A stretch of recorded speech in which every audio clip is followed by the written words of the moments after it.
Mapagpalang araw sa lahat. Share ko lang sa inyo itong gawa ko na healed portrait. Tapos nagpagawa si client ng panibagong portrait. Yung una, portrait ng nanay niya. Itong pangalawa, portrait naman ng tatay niya. Tapos meron tayong tatakpan dito sa kabilang side ng chest niya na dating tattoo. Ako na daw bahala kung anong gagawin nating diskarte dun sa dating niyang tattoo. So dito, kinukuha ko muna yung hulma nung pinaka labi o lips nung portrait na ginagawa natin. Kinukuha ko muna yung shape niya, tapos mamaya tsaka ako isi-shade. Siyempre unahin kong i-shade dyan yung mga dark part, tapos be-blending ako na lang ng mga medium na kulay o mga light. Sa paggawa ng lips, ang ginamit kong kulay dyan, merong brown, merong deep maroon, tapos merong medium skin tone. Yung ibang kulay dyan sa lips, minix-mix ko na lang kung ano yung mga ginamit kong kulay dun sa tatlo na yun. Halimbawa, yung maroon, binlendingan ko siya ng medium skin tone. So ang ginagawa ko minsan, medium skin tone, sinasawsaw ko muna sa medium skin tone, tapos isasawsaw ko sa maroon para hindi nalalayo yung kulay na ginagawa natin. Dito kung mapapansin nyo, nagpahid ako kanina ng glide. Yung glide na yon, isa yon sa mga nakakatulong para hindi masyadong mamaga yung balat na nagawa na natin o nadaanan na ng karayom. Isa rin siya sa nakakatulong para pangtakip dun sa mga unang nakulayan natin, lalo na kung mga light color. Tapos kasi mag-shade ako ng kasunod nun, yung sa buhok na yung black. Syempre kahit na medyo maingat tayo magpunas, syempre minsan di maiwasan na pagpunas natin tatama dun sa mga skin tone o sa mga flesh tone na una nating nakulay, o kaya mga light color, o basta kung ano yung una nating naikulay. Tapos bago pumatong dun sa kulay na una nating naihagod, syempre dahil nagpahid tayo ng glide o ng mga Vaseline na minsan pwedeng gamitin during session, bago siya pumatong dun sa skin tone o flesh tone, halimbawa black o kaya dark na kulay naman yung isusunod natin na ikukulay, kung sakaling aksidenteng mapunasan natin tapos tumama dun sa mga unang nakulayan natin, gaya nga niya nung sa mukha, yung skin tone, yung flesh tone, bago siya pumatong sa balat, papatong muna siya dun sa glide na pinunas natin sa kanya o ipinahid natin sa kanya. Kumbaga yun yung magiging parang sasalag dun sa sa pinakauna nating nahagod na kulay.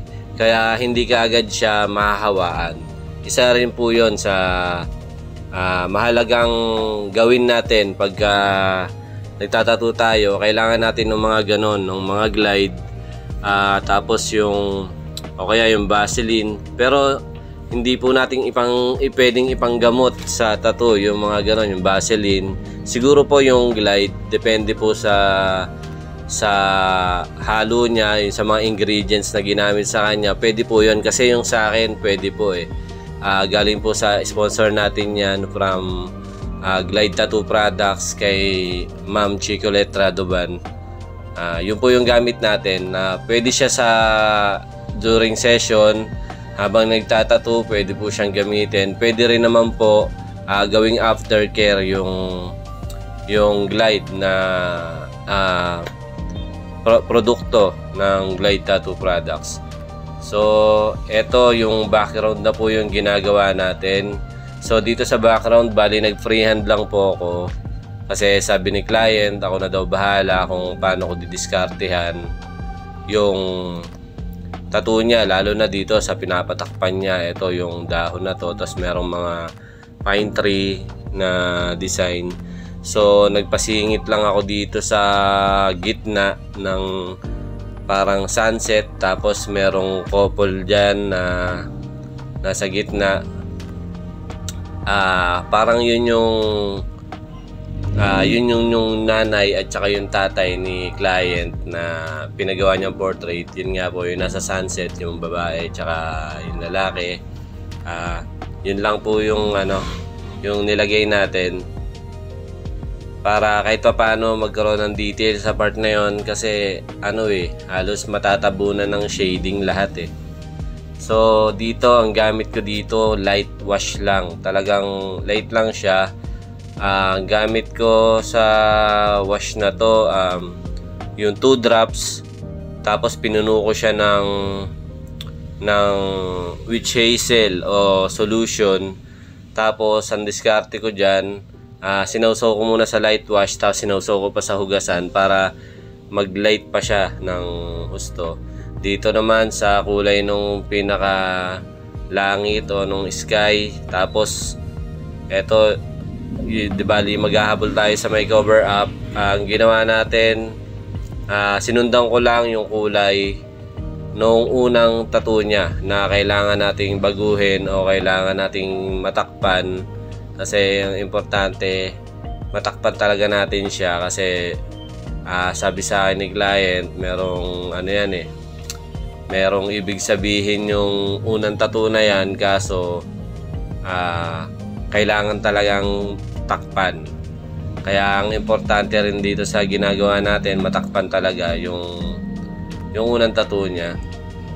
Tapos bali sinundan ko na lang yung mga kulay. May binago man ako, siguro nag-light lang ako ng ibang kulay para mapagdugtong ko hanggang doon sa kabilang side ng chest niya yung kabuuan ng pinaka background.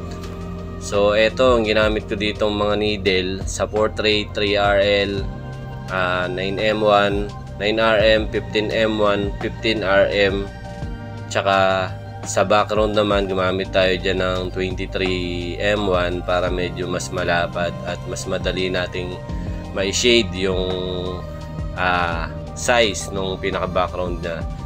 At ito na nga po ang ating finished product. Sana may naibahagi ako sa inyong konting kaalaman. Pasubscribe po ng ating YouTube channel, Lance Galarpe Tattoo ang name ng ating channel. Maraming salamat sa panonood. Hanggang sa mga susunod na video tutorial. Maraming salamat.